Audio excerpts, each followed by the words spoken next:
जय जगन्नाथ साଙ୍ଗमाने सकाल सकाल आज नयागढ़ जावा समय खंडपड़ा सुनामी पर एत जोर से वर्षा मु रहिबा पई बाध्य होली।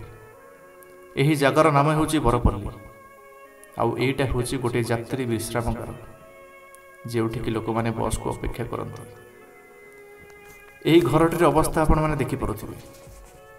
छात केतेबेले भुसुड़ी पड़िबो तार ठीक ठिकଣା नाही।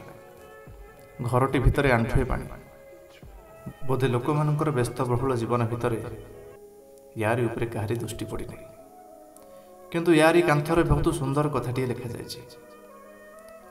निशाखोर हो सावधान, बंचाव जीवन रख हे ध्यान।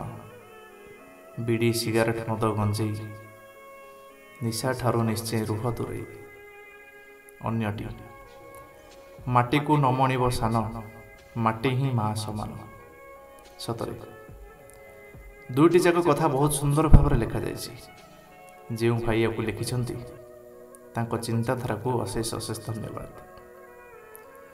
यही दुईटी जाक कथा को जदि लोक माने ध्यान देवे दुनियाटा बहुत बदली जाता। ठीक कहछ ना संग माने।